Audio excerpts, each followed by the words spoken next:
یا صاحب الزمان یا صاحب الزمان۔ اعوذ باللہ من الشیطان الرجیم، بسم اللہ الرحمن الرحیم، الحمد للہ رب العالمین، والصلاة والسلام علی محمد وآلہ الطیبین الطاہرین۔ محترم ناظرین گرامی، آج ہماری گفتگو کا موضوع علامات ظہور ہے۔ ہم نے پچھلے پروگرام کے اندر علامات ظہور کی گفتگو شروع کی تھی اور اس میں عرض کیا تھا کہ علامات ظہور جو ہیں وہ دو قسم کی ہیں۔ بعض علامات جو ہیں اسے حتمی کہا گیا ہے کہ وہ ہر صورت میں وہ علامات ظاہر ہوں گی، اور بعض علامات ایسی ہیں جنہیں غیر حتمی کہا گیا ہے، یعنی ہو سکتا ہے وہ علامات پروردگار کی منشا کے مطابق ظاہر ہوں اور ہو سکتا ہے کہ پروردگار انہیں ظاہر نہ کرے۔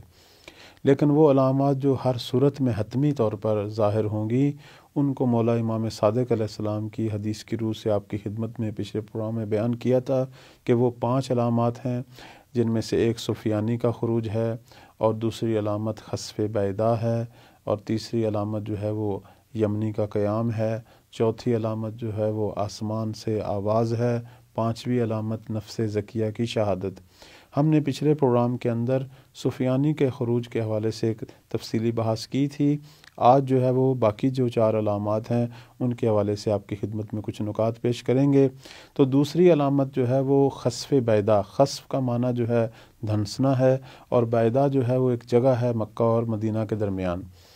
روایات یہ بتاتی ہیں کہ امام مہدی علیہ السلام کے ظہور کے وقت سفیانی، جو کہ اس وقت مشرق وسطیٰ کے اندر ایک بہت بڑی ریاست جو ہے وہ تشکیل دیے ہوگا، اور بہت سارے ممالک جو ہیں اس کی ریاست کے اندر ہوں گے، شام، عراق، اردن، فلسطین، لبنان، حتیٰ کہ سعودی عرب کے کچھ حصے جو ہیں اس کی ریاست میں ہوں گے۔ وہ جب یہ متوجہ ہوگا کہ امام مہدی علیہ السلام کا ظہور ہونے والا ہے، تو وہ ایک بہت بڑا لشکر جو ہے وہ مکہ کی طرف روانہ کرے گا، اور اس کا ہدف یہ ہوگا کہ مولا امام مہدی علیہ السلام کے ظہور کو روکا جائے، اور اگر وہ ظہور کرتے ہیں تو انہیں شہید کیا جائے۔ تو وہ اس ہدف کے لیے ایک بہت بڑا لشکر جو ہے وہ بھیجے گا، اور جب یہ لشکر سرزمین بیدا پر پہنچے گا تو اس وقت روایات کے اندر یہ بشارت ملی ہے کہ آسمان سے ایک آواز آئے گی کہ اے سرزمین بیدا، ان گمراہ انسانوں کو، ان دشمنان خدا کو نگل لے۔ زمین پھٹے گی اور پورا لشکر جو ہے اپنے تمام ساز و سامان کے ساتھ زمین کے اندر دھنس جائے گا اور غرق ہو جائے گا، اور ان کا نام و نشان تک نہیں رہے گا۔ یہ علامت بہت بڑی علامت ہے جو اس وقت پوری دنیا کو متوجہ کرے گی، اور ایک چھوٹا سا واقعہ نہیں ہے، بہت بڑا واقعہ ہے کہ ایک پوری آرمی جو ہے وہ زمین کے اندر جو ہے وہ غرق ہو گئی۔ اس لیے روایات کے اندر اس علامت کو شیعہ سنی دونوں طرف سے احادیث کی کتب میں بیان کیا گیا ہے، اور اس پر کافی زور دیا گیا ہے۔ اور اس علامت کی روح سے ہمارے بعض فقہا نے یہ فتویٰ دیا ہے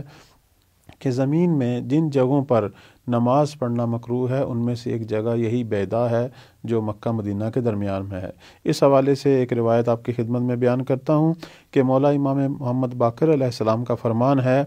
سفیانی لشکر کے سردار کو خبر ملے گی کہ امام مہدی علیہ السلام مکہ کی طرف روانہ ہو چکے ہیں،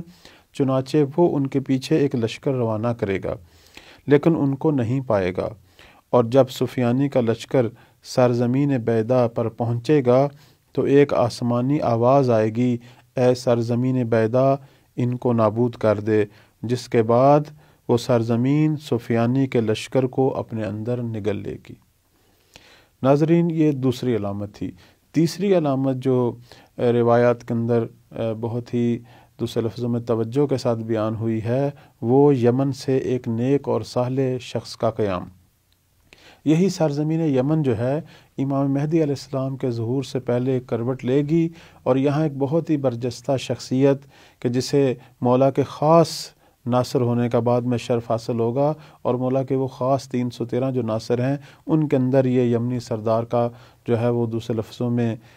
شمار ہوگا۔ یہ شخصیت جو ہے مولا کے ظہور سے پہلے یمن سے جو ہے وہ ایک قیام کرے گی، اور لوگوں کو اچھائیوں کی طرف دعوت دے گی، لوگوں کو برائیوں سے روکیں گے، فتنہ فساد سے روکیں گے، لوگوں کو راہ ایمان اور راہ حق کی طرف دعوت دیں گے۔ یہ شخصیت جو ہے لوگوں کو امام مہدی علیہ السلام کے طرف بلائے گی، امام مہدی علیہ السلام کے ظہور کے لیے لوگوں کو تیار کریں گے۔ اور احادیث اور روایات کے اندر اس کی بہت زیادہ تعریف کی گئی ہے اور کہا گیا ہے کہ امام مہدی علیہ السلام کے ظہور سے پہلے جتنے بھی اصلاح کے لیے پرچم بلند ہوں گے ان میں سے سب سے بہتر پرچم یمنی کا پرچم ہے، اور اس کی طرف جانے کا اور اس کی ہمراہی کرنے کا بھی حکم روایات میں دیا گیا ہے۔ اس حوالے سے آپ کی خدمت میں مولا امام محمد باقر علیہ السلام کا فرمان جو ہے وہ پیش کرتے ہیں کہ مولا امام محمد باقر علیہ السلام فرماتے ہیں سفیانی، یمانی اور خراسانی کا خروج ایک ہی سال میں ہوگا، یعنی یہ 3 قیام ایک ہی سال میں شروع ہوں گے، اور امام مہدی علیہ السلام کے قیام سے پہلے بلند ہونے والے پرچموں کے درمیان یمنی کا پرچم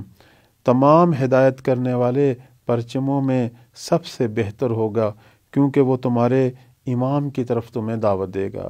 تو یمنی کے قیام کی جو ہے تائید اسی زمانے سے ائمہ اہل بیت علیہم السلام نے کر دی تھی، اور ہمارا یہ فرض ہے کہ سرزمین یمن میں جب بھی ایک صالح شخص کا قیام شروع ہو تو ہم اس قیام کی تائید کریں۔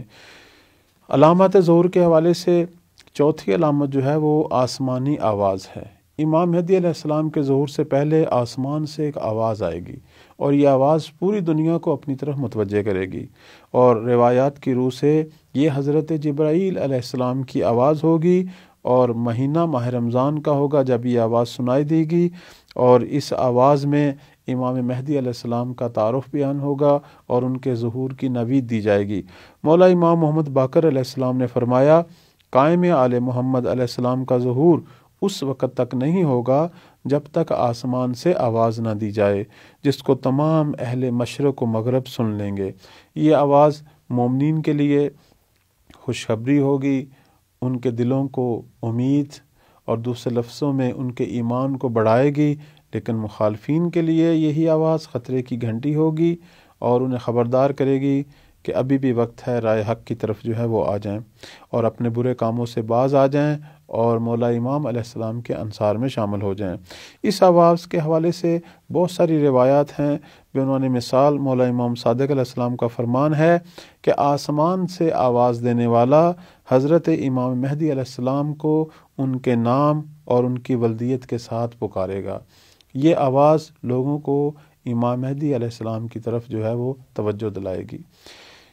علامات ظہور کے حوالے سے آخری علامت جو ہے وہ نفس زکیہ کی شہادت ہے۔ روایات کے اندر یہ بات بیان ہوئی ہے کہ مولا امام مہدی علیہ السلام کے قیام سے صرف 15 دن پہلے، مولا امام مہدی علیہ السلام کے قیام سے صرف 15 دن پہلے ایک بہت مشہور شخصیت اور ایک بہت ہی نیک اور صالح شخصیت جو ہے وہ حجاز کے اندر مکہ میں بیت اللہ کے قریب نہایت ہی بے دردی کے ساتھ جو ہے وہ شہید کی جائے گی، کہ جسے روایات کے اندر نفس زکیہ کا عنوان ملا ہے۔ اور بعض روایات یہ بتاتی ہیں کہ انہیں خود مولا امام مہدی علیہ السلام اپنے ظہور سے پہلے بھیجیں گے، اور تاکہ لوگوں کو آمد کی بشارت دیں، لوگوں کو میرے ظہور سے مطلع فرمائیں۔ اور جب یہ آئیں گے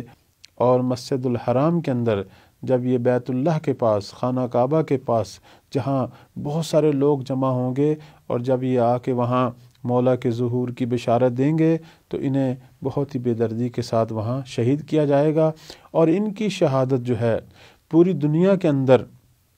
بہت بڑا اثر چھوڑے گی، کہ دنیا کے اندر وہ لوگ جو مستضعف ہیں، وہ لوگ جو مظلوم ہیں، وہ اہل ایمان جو مولا کے ظہور کی تیاری کیے ہوئے ہیں، جب وہ ان کی دردناک شہادت کو دیکھیں گے، سنیں گے، تو سارے کے سارے پروردگار کی بارگاہ میں سجدہ میں گر جائیں گے اور اللہ سے گڑ گڑا کر یہ دعا مانگیں گے کہ پروردگار اب ہم سے ظلم برداشت نہیں ہوتا، اور ہر صورت میں ہمارے امام قائم کے ظہور میں تعجیل فرما، ہر صورت میں حجت حق کو ظاہر فرما، تاکہ وہ ہماری قیادت کریں اور ہم ان کی ہمراہی میں دنیا کے ظالموں سے مظلوموں کا انتقام لیں، اور یہ سارے فتنے اور یہ ساری گمراہیاں اور یہ باطل کے جتنے بھی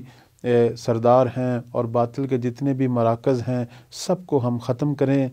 اور دنیا پر وہ ایک نورانی ماحول لائیں۔ اور روایات یہ کہتی ہیں کہ اس عظیم شخصیت کی شہادت کے 15 دن کے بعد خانہ کعبہ کے پاس مولا امام مہدی علیہ السلام کا ظہور ہوگا، اور دنیا جو ہے وہ یوسف زہرا حضرت زہرا سلام اللہ علیہ کی فرزند اور پیغمبر اسلام صلی اللہ علیہ وآلہ وسلم کی نسل سے ان کے آخری وصی اور امام مہدی علیہ السلام کا خانہ کعبہ کے پاس جو ہے وہ نظارہ کرے گی کہ آپ وہاں آئیں گے اور دنیا کو اپنے ظہور سے مطلع فرمائیں گے اور دنیا سے اس عظیم انقلاب کے لیے نصرت مانگیں گے، اور پوری دنیا سے انصار جو ہیں وہ مولا کے گر جمع ہو جائیں گے، اور وہاں جو ہے بہت بڑا ایک اسلامی لشکر جو ہے تشکیل پائے گا، اور وہیں سے ظالموں سے جنگ کا آغاز ہو جائے گا، اور پھر یہ جنگ آہستہ آہستہ تمام اسلامی ممالک بلکہ پوری دنیا میں پھیلے گی، اور چند مہینوں کے بعد 5، 6 یا 7 مہینوں کے بعد جو ہے مختلف چونکہ روایات ہیں، پوری دنیا کے اندر ایک عظیم تبدیلی جو ہے وہ دیکھی جائے گی کہ دنیا پر ایک شخص کی حکومت قائم ہو چکی ہے اور دنیا سے سب ظالم ختم ہو چکے ہیں، اور دنیا آخری پیغمبر کے آخری وصی کی عادلانہ الہی حکومت کا نظارہ کر رہی ہے کہ جس حکومت کے اندر سوائے سعادت، آرام، سکون، اطمینان اور نیک اقدار کے علاوہ کچھ نہیں ہے، اور لوگ خوشحال ہیں، اتنے خوشحال ہیں کہ اہل آسمان بھی زمین والوں پر رش کر رہے ہیں۔ پروردگار ہم سب کو وہ عظیم نورانی ماحول جو ہے اسے دیکھنے کی اور مولا کے ناصروں میں شمار ہونے کی توفیق عطا فرمائے۔ والسلام علیکم ورحمۃ اللہ وبرکاتہ۔